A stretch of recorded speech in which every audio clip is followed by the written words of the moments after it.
In today's video, I'm going to be going over how you can sign your very first social media marketing agency client with no experience and no case studies whatsoever. So let's get into the video.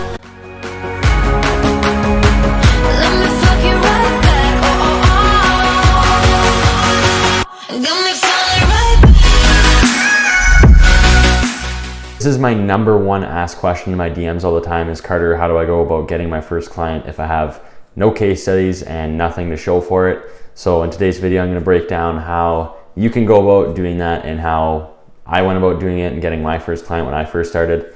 So welcome back, ladies and gentlemen, to another video. Before I get into the meat and potatoes of this, make sure you like, subscribe, and turn on your post notifications. I'm trying to get to 1,000 subscribers by the end of the year.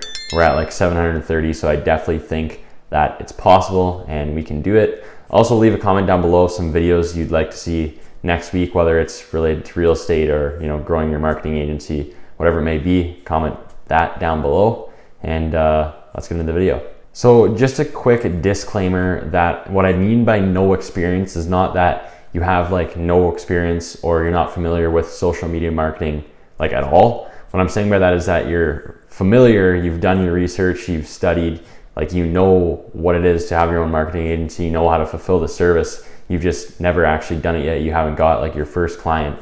So I'm not just saying you can watch this video, go ahead, call up a real estate agent, pitch them the package and basically scam them and rip them off. That's not what I mean by this. It's just how you can go about getting that very first client when you're super knowledgeable. You have all the systems set in place, your social medias are all set up. You've learned like the ads manager, the service fulfillment. Now you're just trying to like complete that sales call. So that's what I mean by like no experience. So one of the all around most important things in a sales call, especially when you don't have your first client, is sounding as confident as possible. So the reason being for this is pretty evident, but say you were someone that I'm pitching to and I sound shaky, nervous, and like I'm not really even confident in the service that I'm pitching you, that I'm going to help you and be a solution to a problem that you're having in your business. Obviously, you're not going to believe that if I sound extremely nervous. So even though it's very hard to just say that, it is very nerve-wracking going into your very first sales call or even your 10th, 20th sales call when you don't have your first client. So it's hard to just say, oh, don't be nervous, because I know you're going to be nervous. You just have to put on the best possible act and maybe do a lot of practicing behind the scenes, just talking to yourself, sounding as confident as you possibly can. That's definitely going to be key, because if you sound shaky and nervous, don't worry about getting your first client or getting them as a client, because your chances of that goodbye. They're going to be thrown off right away. They'll probably just sit the rest of the sales call, listen, and then that'll be it. So another thing that I did for these potential clients is I actually went about creating advertisements and showing the client exactly what it is that I was going to be producing for them and what I was going to be creating for them. So if you guys aren't familiar with the service that we offer, I specialize in the real estate niche. So I do marketing and advertising for them on Facebook and Instagram. So I'd obviously have to create these advertisements and creatives for my clients that I'm going to be running, whether it's for a buyer campaign or a seller campaign. But at the time that I didn't have my first client, I wanted to distract the potential client from seeing a case study or past work by showing them work that I'm going to be producing for them and that I'm going to be doing for them. So around a half an hour before my sales calls, I would take time to actually prep for it. I'd get some images of them, get some images of pictures of homes in their area, kitchens, etc. I'd throw together a quick advertisement and creative that I would be running for them. I'd include that in my pitch deck, and then come time to like show results and show a case study, I would show that potential client exactly what it is that I would be doing for them.